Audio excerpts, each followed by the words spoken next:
Good morning and welcome to Copley Formal Lounge. Our program's about to begin. Please find your seats, and if you could, please silence your cell phones. Thank you.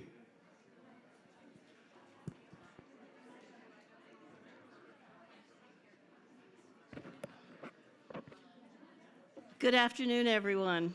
And we're so happy that you could join us for this program on rebuilding after atrocities, accountability and reconstruction in Sinjar and well beyond Sinjar, since it's such a pervasive problem today. I'm Elaine Verveer, and I direct the Georgetown Institute for Women, Peace, and Security. And I especially want to welcome Ambassador George Sparber from the Embassy of Liechtenstein. His government has done a great deal of work in this space. And I want to welcome back Ambassador Steve Rapp, my former colleague at the State Department, who was the former ambassador for global criminal justice.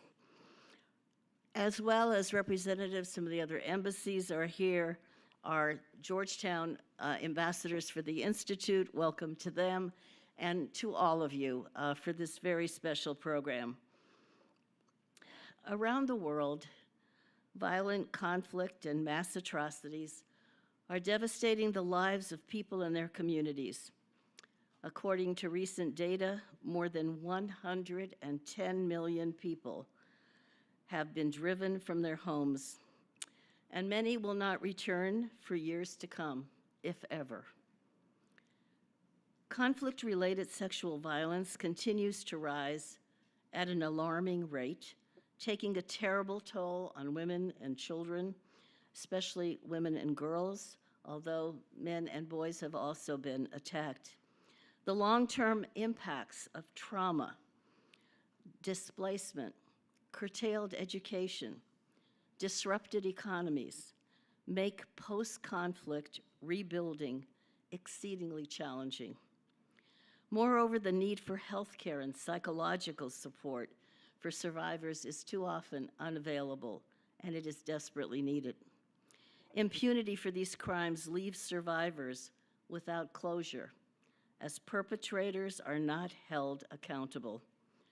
And all too often, the cycle of violence is repeated. This year marks the 10th anniversary of the Yazidi genocide, when ISIS murdered over 5,000 Yazidis, enslaved more than 6,000 women and children, subjecting them to unspeakable sexual violence, and displaced more than 400,000, and thousands are still missing.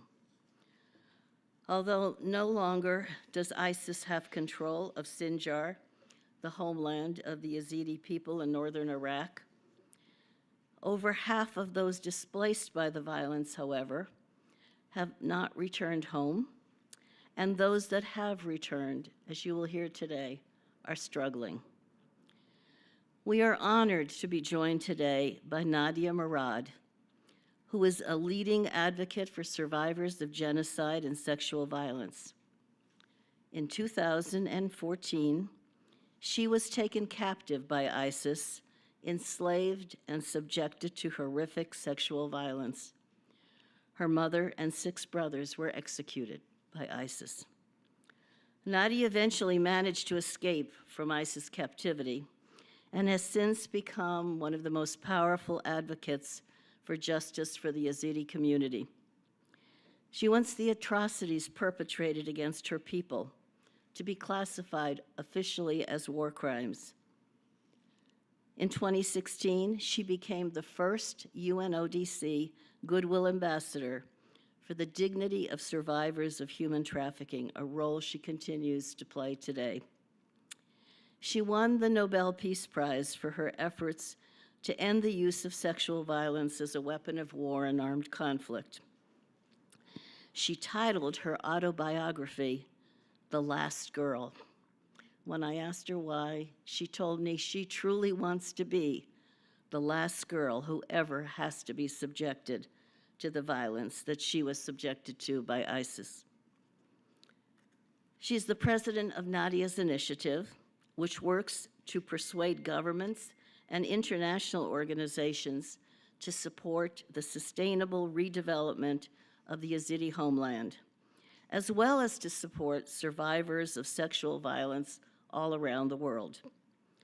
Today, the initiative is launching its report, one of the reasons we have come together. The report is called Rebuilding Amid the Ruins. It has done in collaboration with our institute, and we're very proud to have been able to work with Nadia's initiative on it. There's a QR code at your seats for your use to download the report. We are so happy to welcome Nadia back to Georgetown. She is a true woman of courage. Proudly, she was also the recipient of our Georgetown Hillary Clinton Award for advancing women, peace, and security. Please welcome Nadia Murad.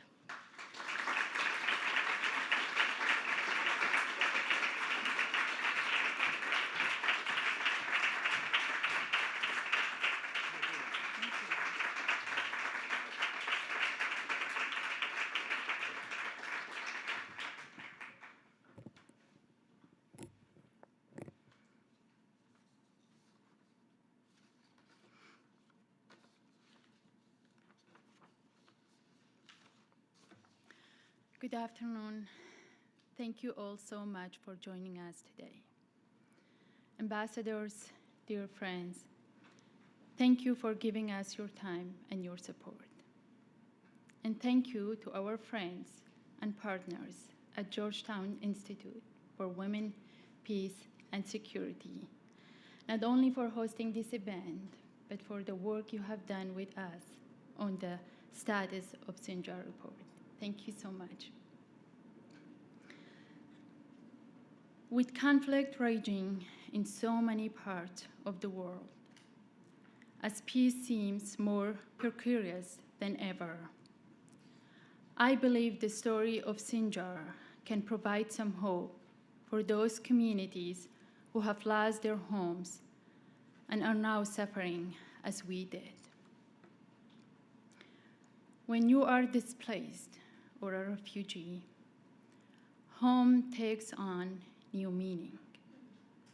The longing for home, the ache in your heart, is not just for the loved ones you lost or the house you left behind. It is for the rhythms, routines, and jobs that bring purpose to your life, and the thousands of years of history, culture, and tradition that define and ground you. As you know, my home is in the Sinjar region of Iraq. If you had visited my village, Kojo, in Sinjar 10 years ago, you might have asked, how can people survive here with just a vast sky and empty land? But Yazidis have been farming peacefully in Sinjar for generations. Like any rural community, we were always busy. There were crops to plant and harvest, livestock to tend to, neighbors to rely on. There was always a festival or a wedding to look forward to, and we were surrounded by a network of supportive family and friends. By global standards, our community was not rich, but we were happy and we had purpose. It was this life that ISIS attempted to destroy in 2014. Through their campaign of mass murder and sexual violence, they tried to eradicate not only our lives, but our livelihoods and our culture. Families that survived the conflict were separated and displaced. Land was mined, polluted, and left unusable. Homes, schools, and health centers were turned to rubble. Hundreds of thousands of people were and continue to be severely traumatized.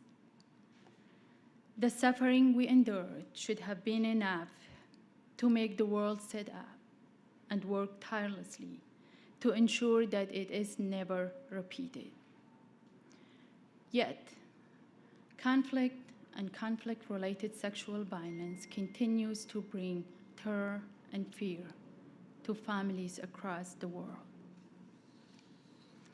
Millions of people are displaced, living in camps that are unsustainable on every single level.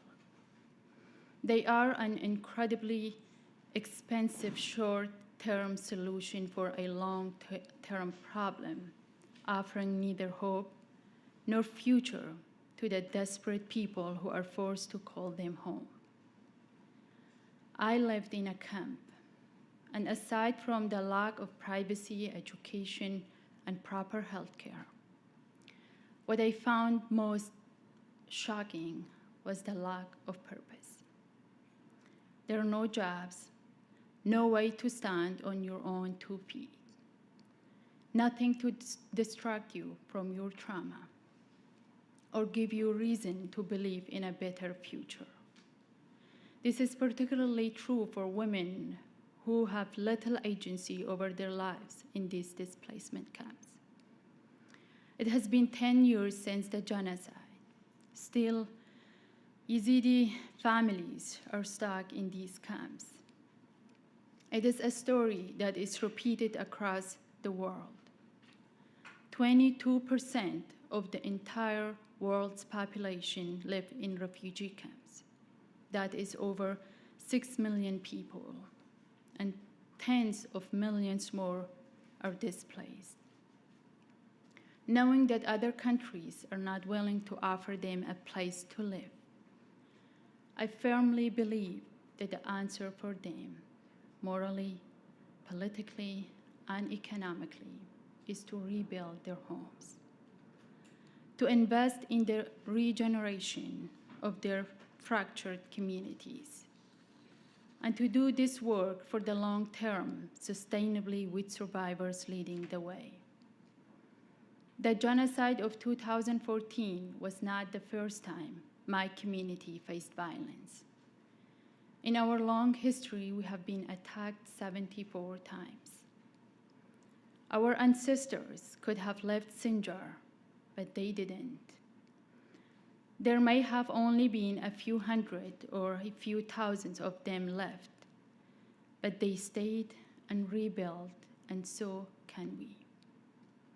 Which is why, over the past few years, Nadia's initiative has been working first to demine and decontaminate the land, then to rebuild farms, supply electricity and running water.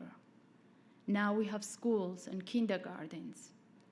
This year, our brand new hospital and women's center will provide vital services and support to thousands of people. Slowly but surely, Yazidis and other communities are leaving the camps and returning home. But it is not easy. So many women have been widowed and left to provide for their families without the skill or education they need for such a task. That is why our program work has focused on giving women access not only to reparations, but also to professional and vocational courses. We focus on education so that women are less vulnerable to poverty and inequality. We are building our community from the ground up, giving survivors the tools they need for decades rather than days. And every time I visit Sinjar, I am inspired by the progress the returnees are making. In October, we opened the Yazidi Genocide Memorial. It is a beautiful space for Yazidis to mourn and to remember their loved ones. In fact, last week, it hosted a ceremony as more victims were identified and brought home for reburial. While we were there, I visited Wardia village, which is just a few miles up the road. Over tea, the village leader told me that so many families had returned, they needed more space in the schools. The progress there is extraordinary. I walked to the new Nadia's Initiative Sports Complex, full of the sounds of young people playing and thriving. I was immediately taken back to my childhood. I never could have imagined that our region could have a facility like this for young girls, somewhere to learn and just be free with friends. But that is what we have now in Sinjar, despite the mass of challenges that continue to face us as we rebuild. Our biggest challenge is scale and resources. What has been achieved so far is thanks only to the grit and determination of survivors, with support from the international community. It is time for the Iraqi government to step up and help create an environment into which returning survivors can live. There is not a single house in Sinjar that was left untouched by ISIS. And until there is proper shelter for every family, thousands will stay in tents in displacement camps, regardless of the schools or healthcare centers that are available in Sinjar. Imagine the heartache knowing that there is hope for your homeland, but that is not accessible to you. Knowing that you could run a bakery, a beauty salon, or a market stall, but your home is still rubble. And the support we need from our government doesn't just end with the provision of shelter, but with other necessities like security, infrastructure, and justice. These are all things that a post-conflict region needs to thrive. 10 years ago, my home Sinjar was in ruins. Everything I knew and loved had been destroyed. It was hard to think about the future, let alone a future there.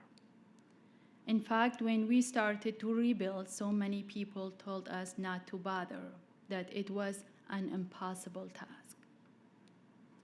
But Sinjar is reawakening. We have managed to give survivors and their families purpose and hope. There is now a blueprint of success. Sinjar shows us that post-conflict regions can thrive. And I know future generations will be able to call Sinjar home. Thank you so much.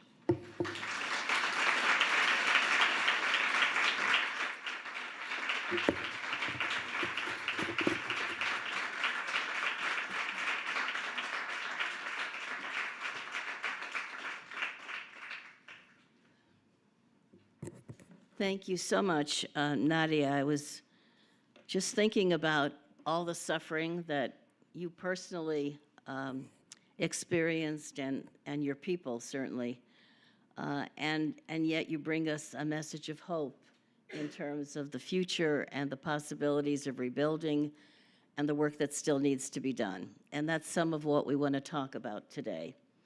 And so joining Nadia on our panel is the U.S. Ambassador at Large for Global Criminal Justice, Dr. Beth Van Schaak. Beth, why don't you come up? Ambassador Van Schaak advises the Secretary of State and other officials on issues related to preventing of and response to atrocity crimes, including war crimes, crimes against humanity, and genocide. Earlier, she was visiting professor in human rights at Stanford Law School. She was also directed while there the law school's International Human Rights and Conflict Resolution Clinic. She served as academic advisor to the U.S. Interagency Delegation to the International Criminal Court Review Conference and has served in several other critical positions. She's practiced law and has worked with the Office of the Prosecutor of the ICC's Tribunal for Rwanda and the former Yugoslavia. So Beth has an awful lot of experience in this area, and Ambassador, we are so happy you're with us today. Also joining the panel is Alyssa Massimano, the executive director of the Human Rights Institute at the Georgetown University Law Center. She recently served as the Robert Drinan Chair in Human Rights and is a senior fellow in National Security and International Policy at the Center for American Progress. Before joining Georgetown, she was a senior fellow with the Carr Center for Human Rights Policy at Harvard's Kennedy School. She spent 27 years, the last decade of those, as president and CEO of Human Rights First, one of the nation's leading human rights advocacy organizations. And Alyssa, we are so happy that you could be with us as well and bring the Georgetown connection. So now we will begin, and please welcome the two additions to our panel with Nadia here.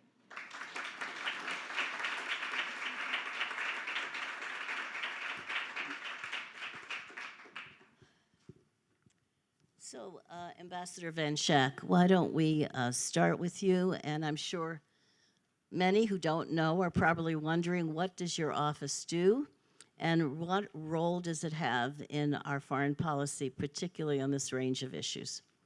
Sure. I'm really pleased to be here. Thank you so much for joining. It's such an important initiative. And Nadia, the work that you have done, you've actually transformed the field from when I started in this field. Your attention to survivor-centered approaches, to trauma-informed approaches, has, I think, really transformed the way we do this work. So I want to thank you for all of the impacts that you've made on this, and you know, not only for your own community, but for other communities experiencing violence when we're trying to create an appropriate justice response. So yes, this office was the brainchild of Madeleine Albright when she was Secretary of State. This was at a time when the Security Council was actually functioning. I know that seems nostalgic at this point. You know, the Soviet Union had collapsed, Russia had assumed the seat, and was sort of willing to go along with some initiatives at the multilateral level. And so when the war broke out in the former Yugoslavia, the response was a justice response. This was new, it had never been done, and created a huge amount of litigation at the Yugoslavia War Crimes Tribunal to challenge that very concept, that justice was a part of peace and security. And that's what the Security Council is charged with promoting, of course. Then the genocide happened in Rwanda a year later, and so Madeleine Albright had the brilliant idea that she needed a point office within the State Department reporting directly to the Secretary who would channel our support to these institutions. She was very dedicated to seeing them succeed, and that support included everything from diplomatic support, financial support, seconding personnel, et cetera.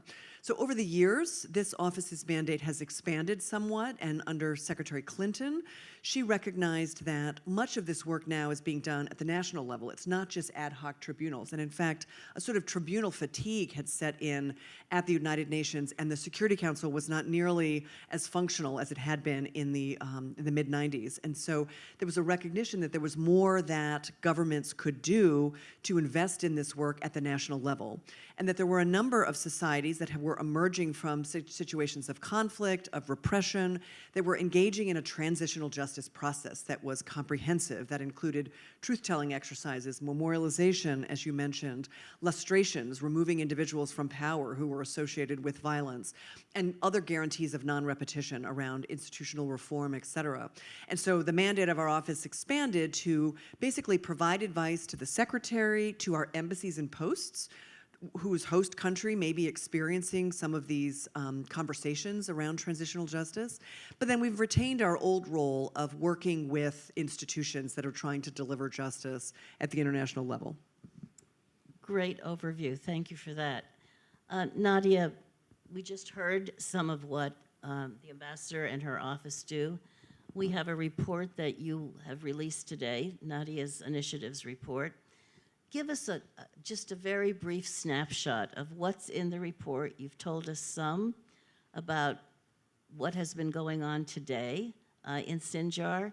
You gave us a message of hope in many ways, but I know there are many challenges that continue and concerns that you have. Can you talk a little bit about that? Yeah, so the report is really, really goes in depth into, capturing the current situation, current needs in Sinjar. For example, the 150,000 people that have returned to Sinjar, not only Yazidis, but also other minorities, other groups that have returned to Sinjar. The 200,000 people that are still internally displaced in Kurdistan region, why they are there, and the report provide a number of reasons why these people are still displaced 10 years later, what is preventing them from going back.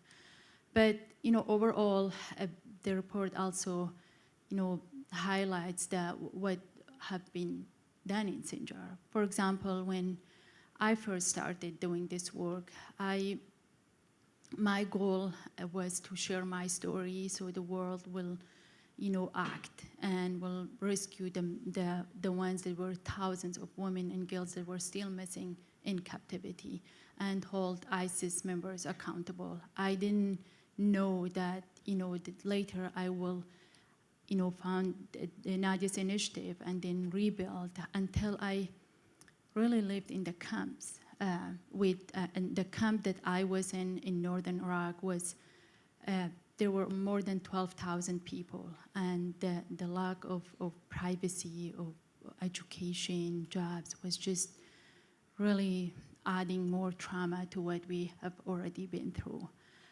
But I also met so many survivors in the camps who were, after they survived captivity, they were really looking forward to go home, to have privacy and support to recover and heal, and not just being left behind in a camp with thousands of people without the basic services. And camps are not sustainable. Anybody that is working in the camps, they know that they're not sustainable. You can't have a community. You can't build a community in the camps. Everything is temporary. There is no hope. I lived in the camps for almost 9 months, and nobody who visited me in the camp told me that there is hope for you in this camp. You will make it out. I didn't know what I was doing. I was just waiting for the day to get over. I had nothing to do. I couldn't even, so many times, even though I did share my story, but I was not always safe. I didn't feel safe to share my story. So many other people were, smugglers will come to the camps and tell them, if you stay in the camps, and pay us, and within 1 week we will take you to Germany. And then they, take advantage of people staying in the camps. Camps are good when there is an emergency, when the conflicts are, new, they're good, but not for long term, not for decades.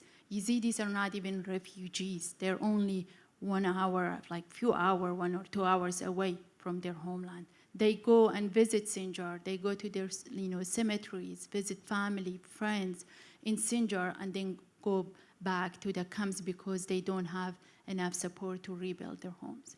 Every house was destroyed. My own village, for example, almost the entire male population was murdered.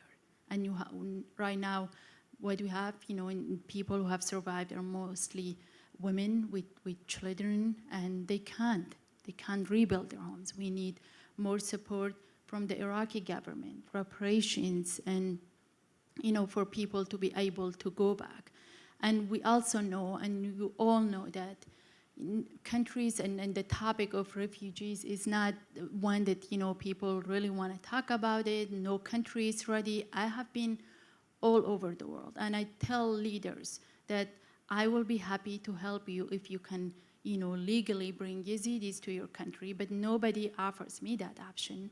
And I think it is on us to, it is our responsibility to tell these displaced people that you don't have a chance to go to America or Germany.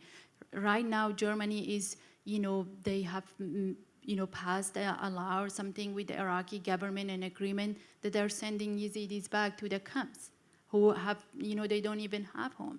So I believe we need to rebuild, and the report is highlighting this, that post-conflict regions, whether it's, Sinjar, it's, now we have conflict in Sudan. I was in Ukraine last year, and it is so important that we think of a long-term solution after the conflict is end.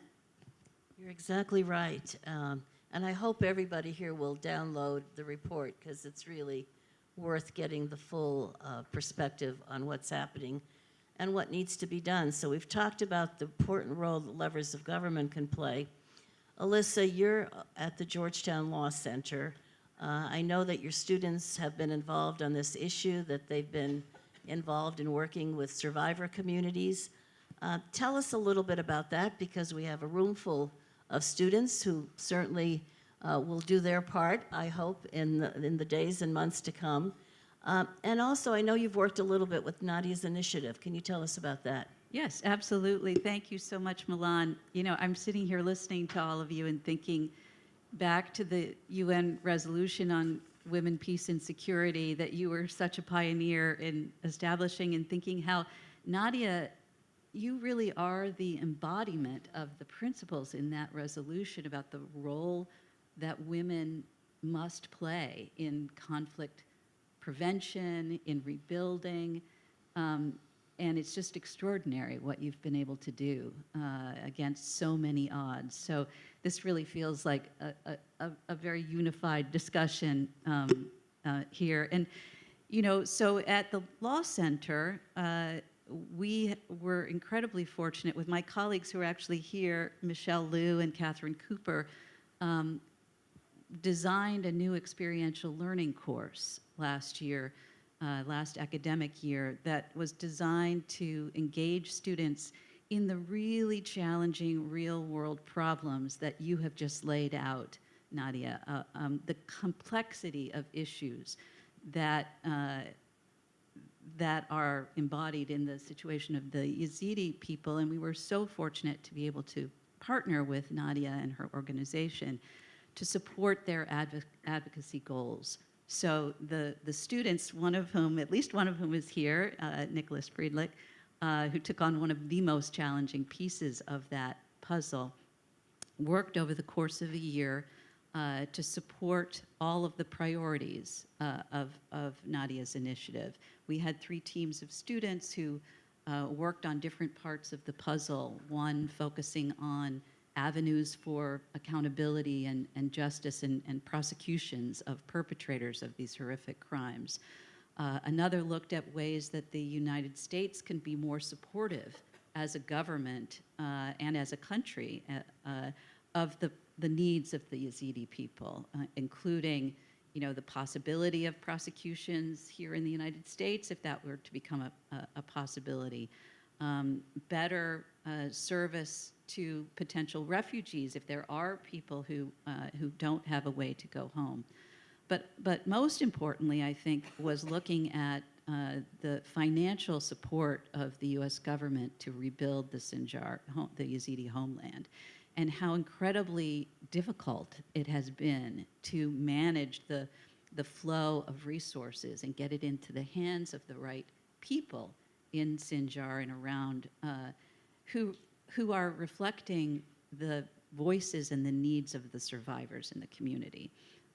This is a really difficult challenge because your government bureaucracy is huge and slow-moving and tends to work with big outside contractors. I was just at a meeting last week looking at a new program at USAID to surge funding to democratic bright spots and how to support newly democratic states. And in that context as well, the biggest problem that people raised was the procurement reform at USAID, which is something that we learned a lot about in working on the project for Nadia's initiative.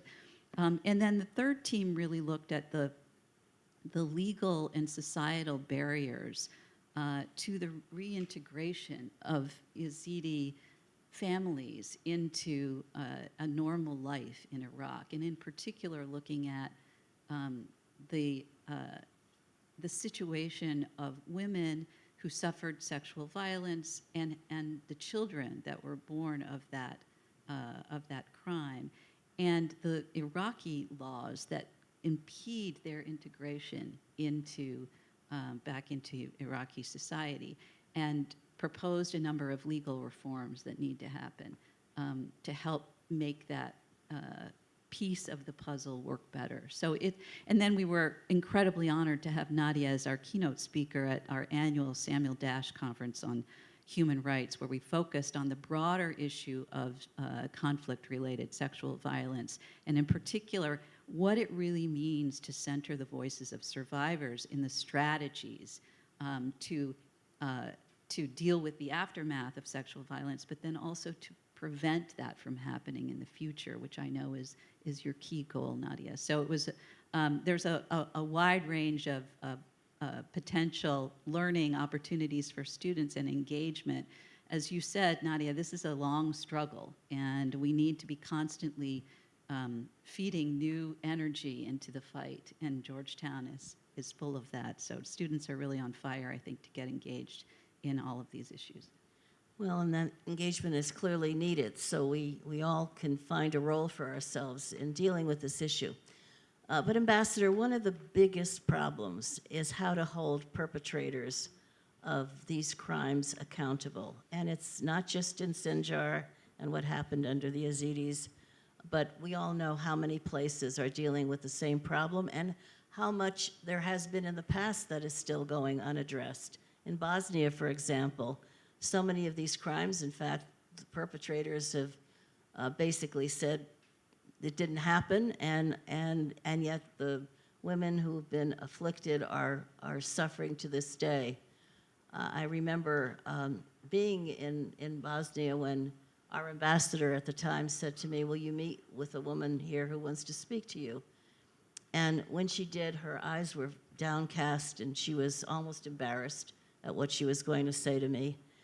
And she said that she had been raped during the war, and she has no peace in her life all these years later.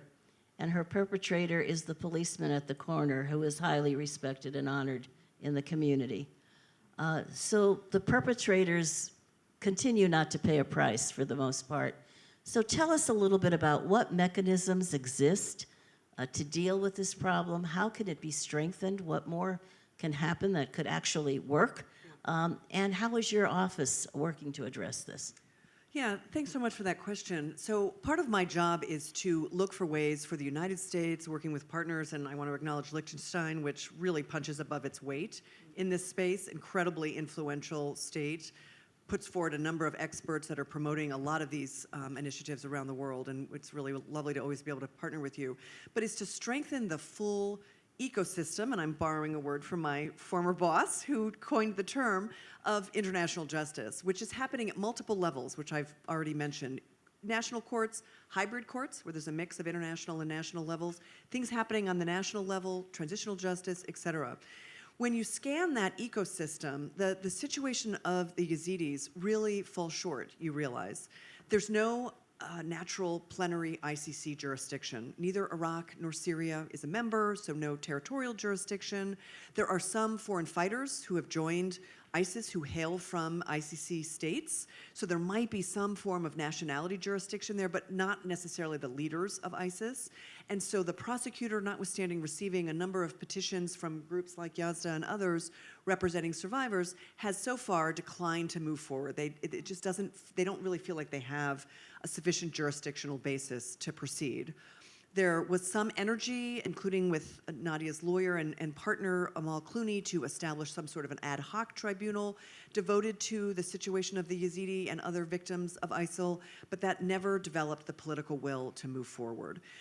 So what we have seen is that national courts around the world are really stepping up and utilizing extraterritorial principles of jurisdiction, like universal jurisdiction, to pursue justice. And it's often situations like you described, where a survivor who may be a refugee in Germany is at the local market, looks up and sees across the market the persecutor, the person who held them custody, the person who raped them, the person who tortured them, or they recognize the person as having been a perpetrator.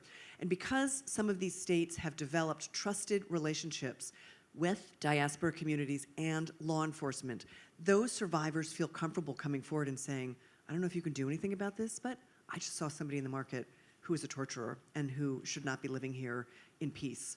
And so those public-private relationships have been developed, and they're very fruitful. And it really hinges on the ability of groups like Yazda that are survivor-run, that are grounded in those communities. They have the trust and the ability to work with law enforcement to bring these cases to their attention.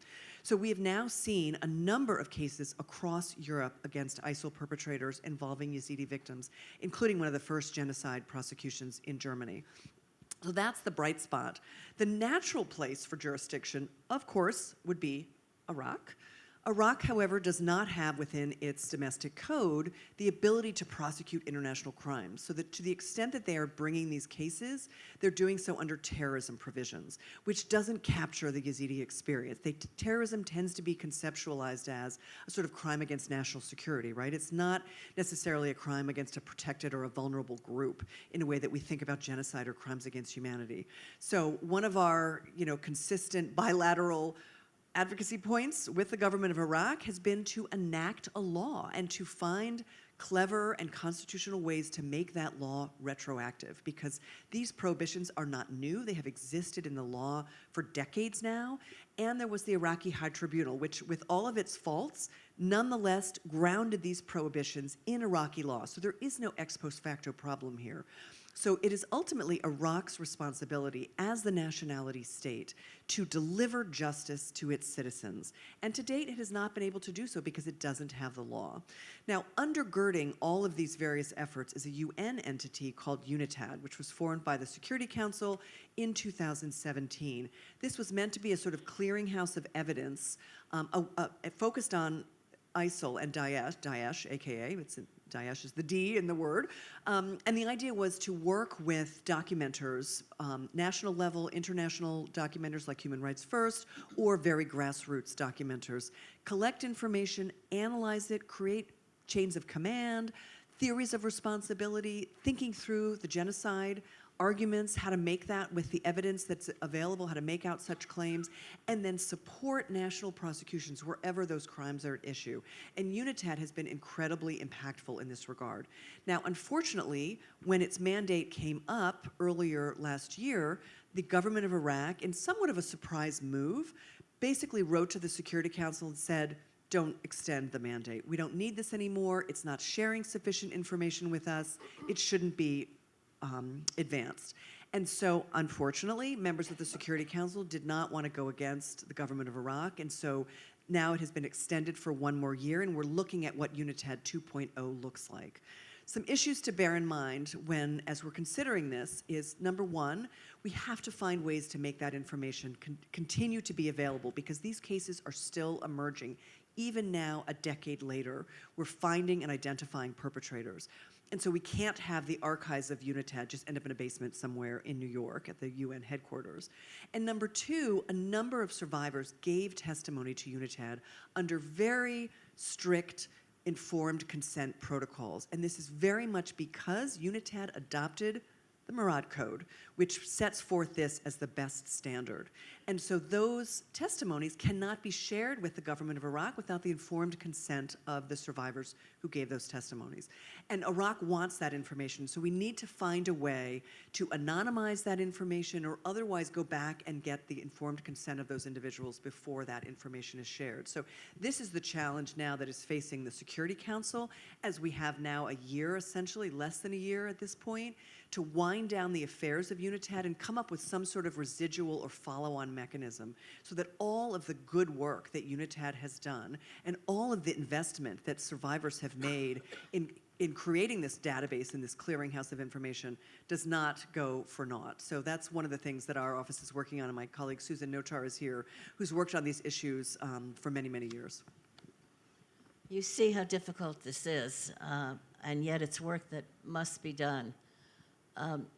Nadia, the ambassador just talked about accountability for perpetrators of these crimes. When we talk about rebuilding in situations like Sinjar and what the Yazidis have experienced, we often think of the bricks and mortar, moving people from the refugee camps and an existence that's not sustainable or should never be, to being back in their homes that are the right places for them to be and to prosper again. What about the survivors? Alyssa mentioned survivor-centered assistance and support. What is going to be done? What are you recommending? What is happening in terms of factoring in the survivors and their needs in the reconstruction of Sinjar? Well, I think first there were a few good points I just want to comment on about accountability, because it's really what we do and what we've been doing with, our lawyers like Amal Clooney and others. I think it's not that difficult if you look at what Germany did. Iraq is just not interested in what happened to Yazidis, and that is the point. For example, Iraq is saying that UNITAD's mandate should be, it's over and they should leave, but where? I'm a survivor. It's been in less than, 7 months, it will be 10 years, and I'm still waiting for my mother and my brothers and my nieces and cousins to be identified and brought home for a burial, for my family to get some closure. We still have tens of mass graves all over Sinjar that yet need to be exhumed. Families have, the way that Iraqi government and the legal system is working on, cases, ISIS cases, they have been charged some, they have charged some ISIS members based on, members of a terrorist group, but not for sexual violence or genocide. And we don't know anything about the process. There's no transparency. Survivors are not involved in the process at all. How can you tell, UNITAD and others to just leave all this evidence that we have worked on for years now, to give them to Iraqi when survivors don't really trust the Iraqi system? And that is why Amal and I, we have, shared a proposal with the US government and other, UN members to have to put ISIS on trial and having a hybrid court. Or we've been also working on countries like Netherlands, who have so many nationals who went and joined ISIS. UNITAD has a list of hundreds of ISIS members, their full names who are not Iraqis, their information, their involvement in the Yazidi genocide. And what we really need is their, countries of nation to hold them accountable. Germany has done it. The first case in Germany, the victim was my cousin. And what she told me, she said, I didn't come forward just for me. I want this to be prevented from happening again. And she also said that she didn't just come forward to hold the ISIS member accountable just because he killed her daughter that was few years old. She said, but because of the way that he tortured us while she was alive. There are so many reasons that survivors don't trust the Iraqi system. You mentioned the children born in captivity. It was difficult, and it is difficult on the Yazidi community to welcome these children for so many different reasons. For example, if I tell my family, if one of my family members had a child from ISIS, if I tell them to take care of them, Yazidis are in camps without any support. They can't even take care of their own children. And you just want some survivors who have been sexually abused for years to take the responsibility and raise children in the camps without any support. That is not the best solution. On the other hand, if some Yazidis, let's say some Yazidis would say, okay, when mothers can bring their children, the Iraqi system is very open about what they have decided. The children will be registered as Muslims even if the father is ISIS. And that is hard for the Yazidi families because they think that if they take the children and register them as Muslims, and we know so many of our neighbors joined ISIS, and we know so many of them just walked free when ISIS was defeated. Maybe 5-10 years from now, they will come back and ask to take back their children. Then how can you deal with that? There are so many, ways that so many reasons that the community cannot take them.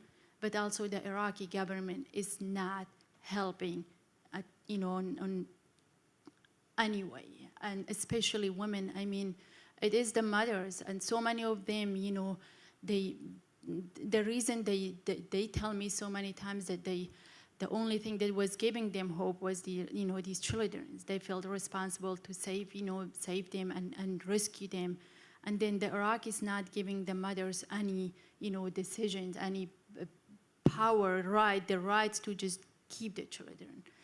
But then, on the other hand, Iraq is coming and saying that we will take care of what UNITAD has collected, but I don't trust them. I don't know if they take over, they will ever identify my mother or brothers, or will hold these who did this to my family or my neighbors accountable, specifically, charge them for sexual violence and genocide. They have not recognized the Yazidi genocide, while so many other countries have done.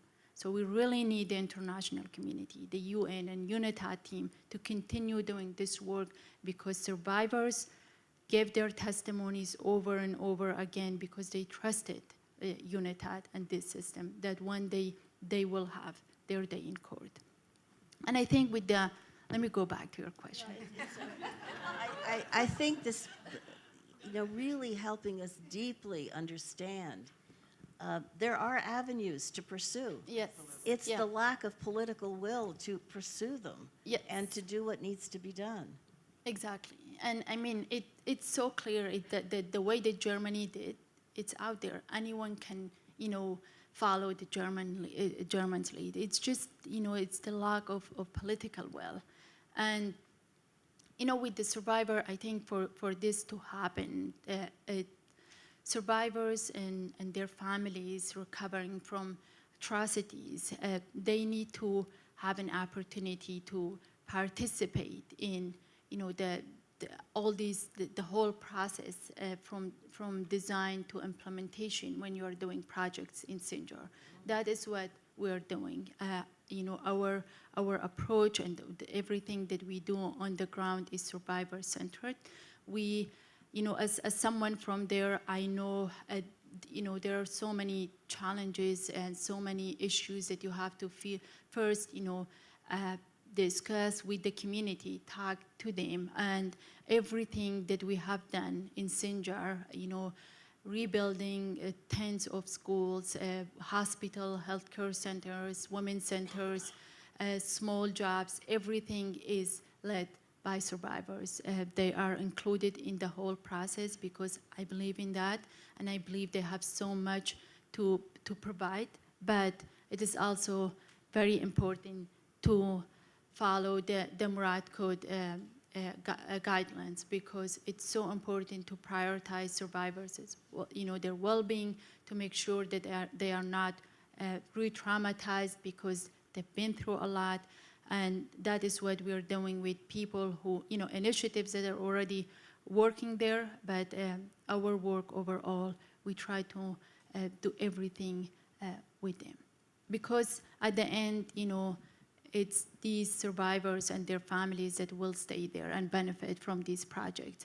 And I don't want to take, a project that from that is something, an idea that is working in America, maybe it will not work in Sinjar. I don't want to take something and do it there and then just based on my thinking, but it's for them, and I want the community to, every project that we do, I want the community to benefit from it from a long term and not just, as I said, like the camps for days. And the Murad Code is something that's really important. It's become the gold standard for how to work with survivors in these situations. Before we turn to some of the questions I've gotten from those of you sitting here, Alyssa, you've been long engaged on human rights issues, and a lot of what we're talking about, particularly what's happening to survivors, is part of a bigger context, shall I say, that really goes back to the status of women in our societies and what allows these kinds of atrocities to occur in the first place.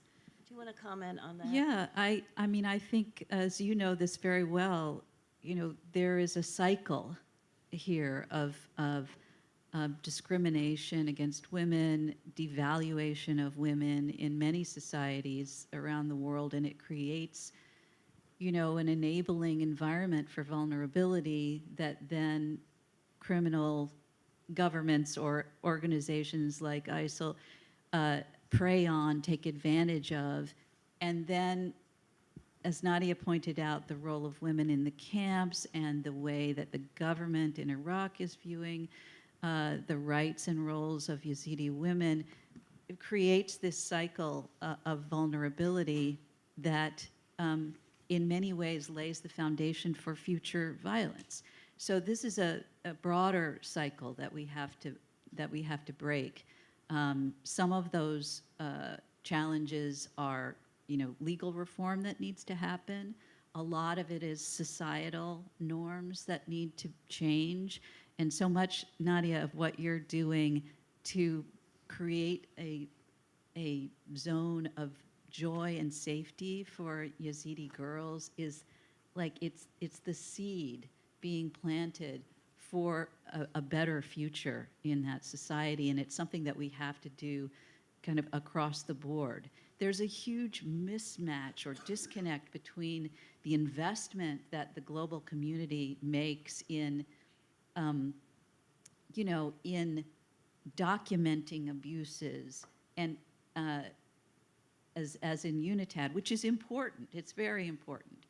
But if you compare that to the level of seriousness of really delivering on the promises in the Genocide Convention, but also in the Universal Declaration of Human Rights, that to ensure the security and dignity of women in societies, that we need to fix that imbalance.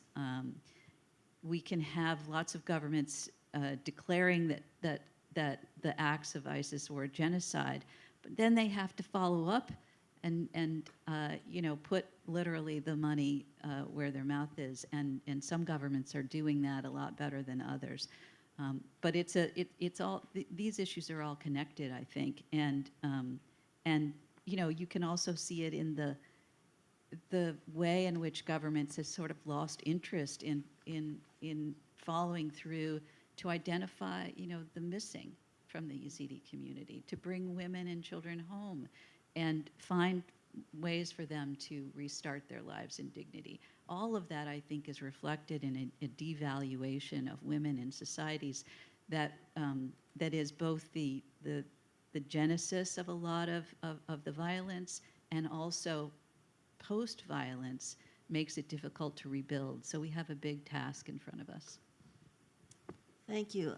This question has come up in varying ways from our audience, and whoever wants to answer it, if all of you want to make comments, that's fine too.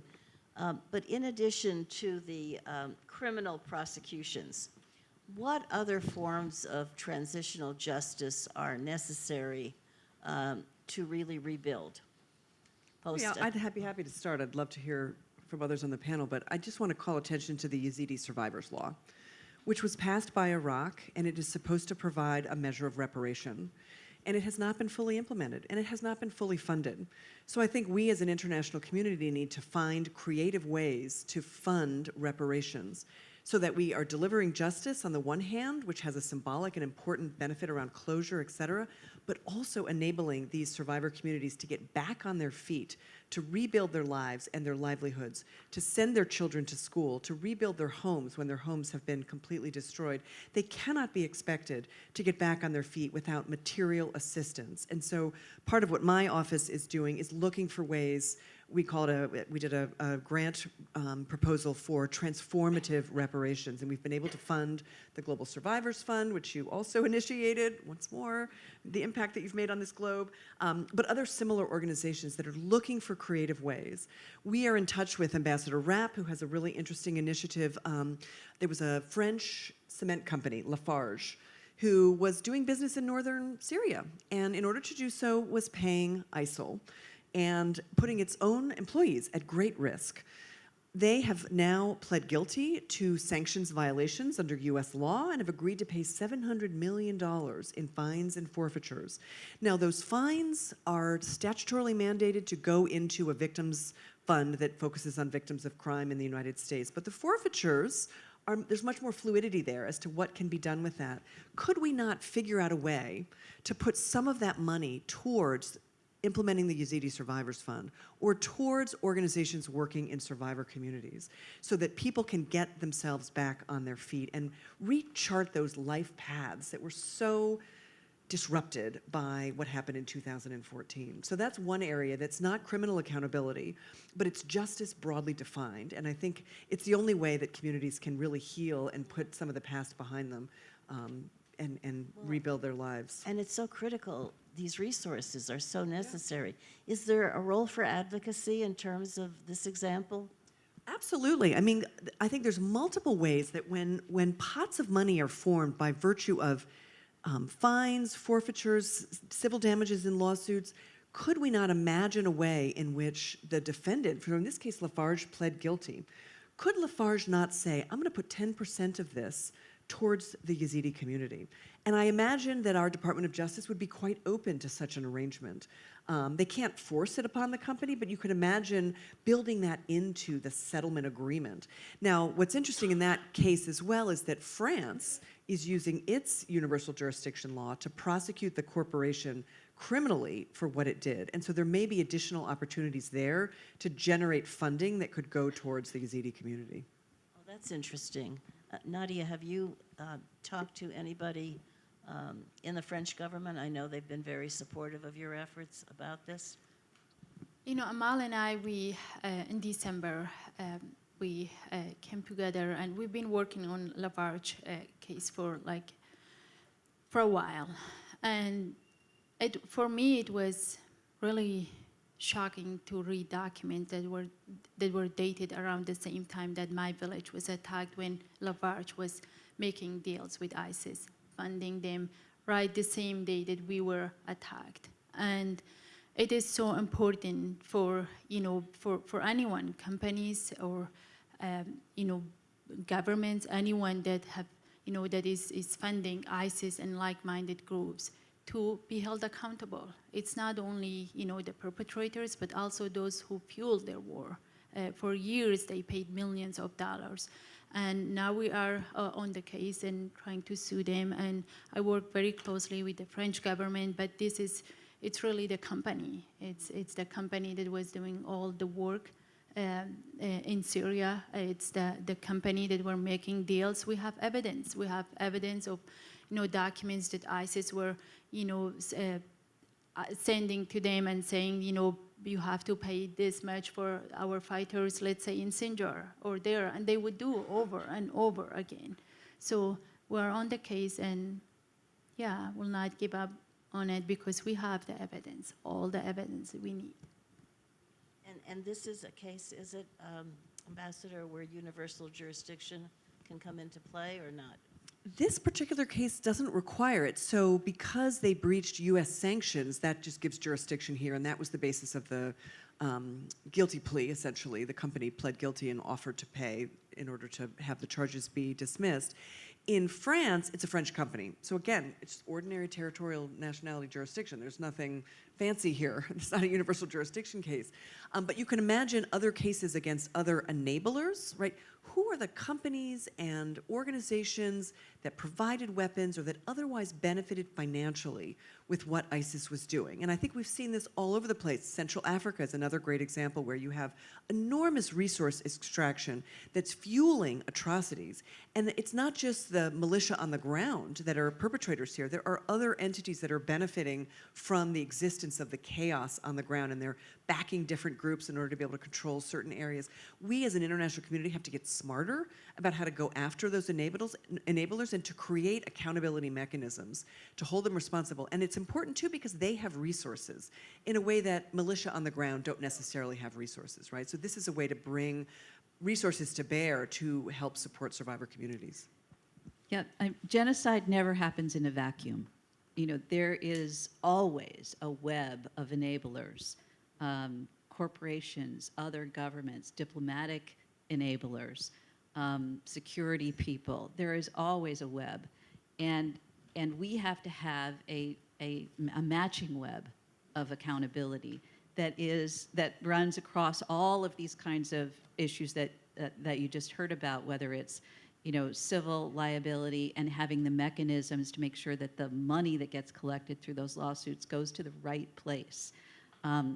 That amount of money just from this single lawsuit could do so much for rebuilding Sinjar, and in a streamlined way that doesn't go through a huge amount of bureaucracy, could go directly to survivor-led groups who know what the needs are on the ground. So criminal liability, whether it's through an international tribunal or universal jurisdiction or every place in between, all of that creates the kind of web of accountability that has to match the web of enablers that make genocide possible. So Nadia, we have several questions from the students with respect to your situation. One from Maria Gabriela, who's a global human development student. How have you been able to manage the pain and process of healing, given all that you've been through? And then a second question, what is your message to all of us students on how we can help you and the issues you've been struggling with? Thank you. I think these are really important questions, but a little bit personal. I know I've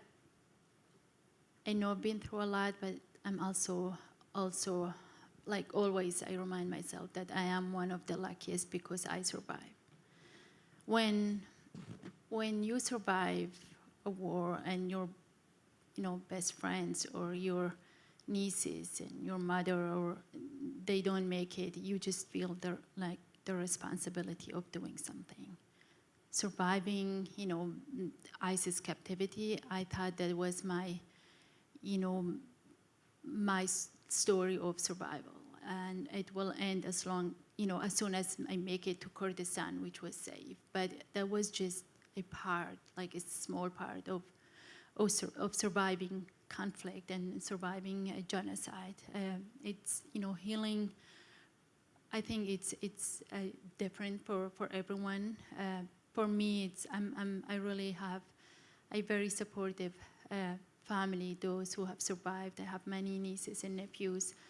My husband. I have found purpose in life after I survived, that I can do something with my story, and that is why I always think that of the camps, that I don't think I could have made it, in the camp if I was still in the camps. I don't think I would have survived because there was just no purpose, and I'm a person that I cannot live without having purpose, and I think this is for all of you, no matter how small. Like growing up in Sinjar, my mother was a single mom. She raised 11 children on her own, but also my father's 4 children, my half sisters and brothers who lost their mother. So totally we were 11, 12, 13, 15, children, and on a small farm.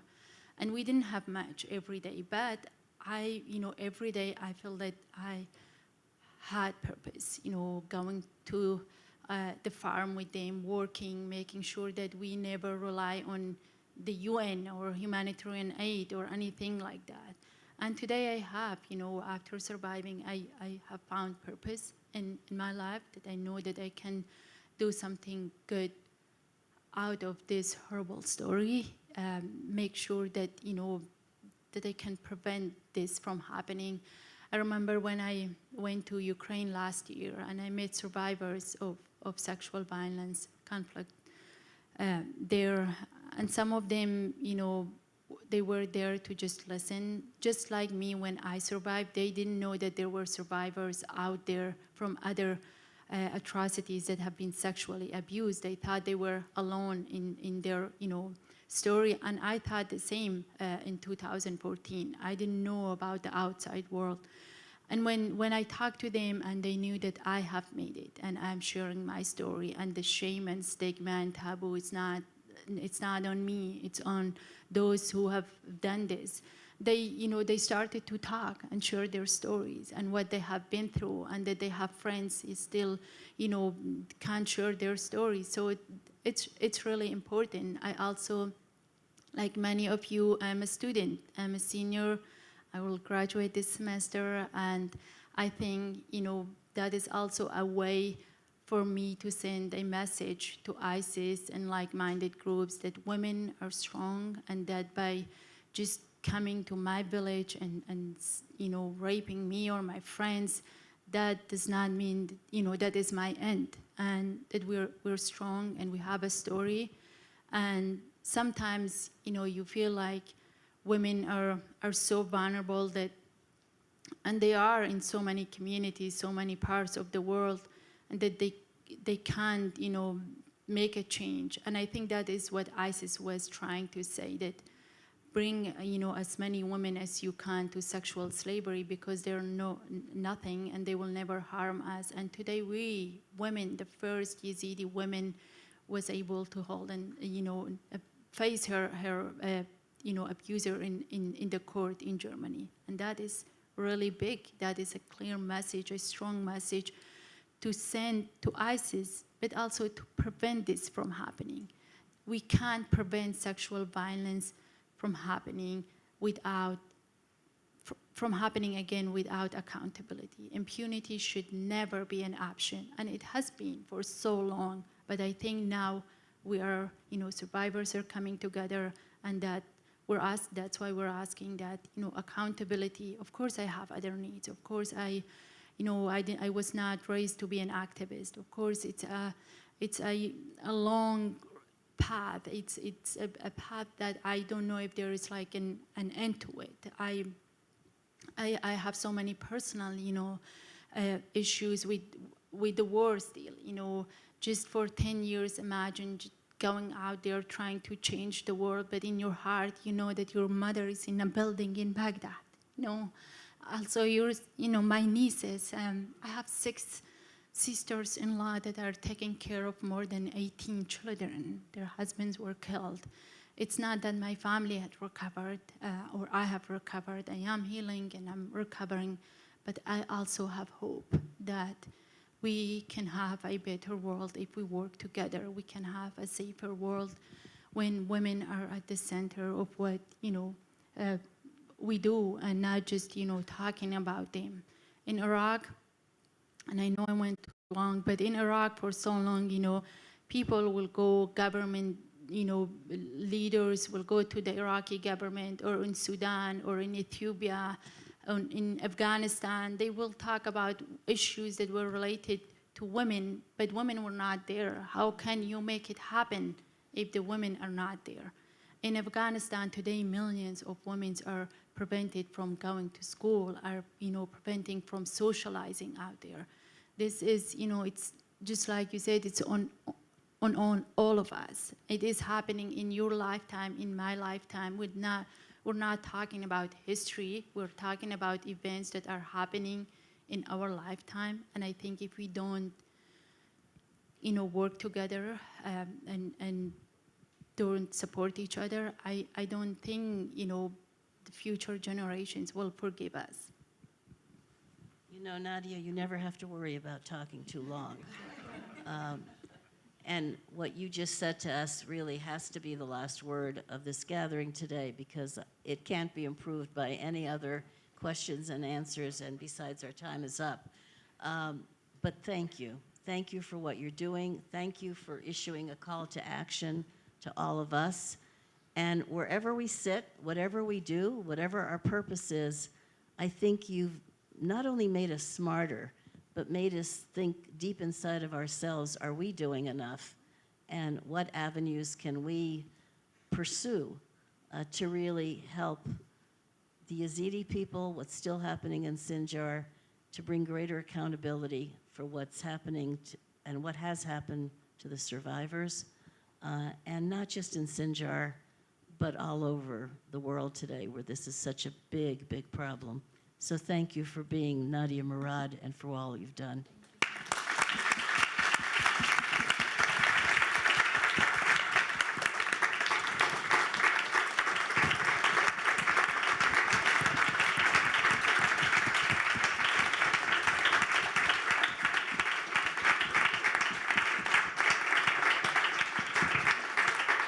And I absolutely want to thank the ambassador for dealing with these issues every single day and trying to move the needle as best as she can, and Alyssa for all that you're doing over at the law school and what you've done to promote human rights for a long time.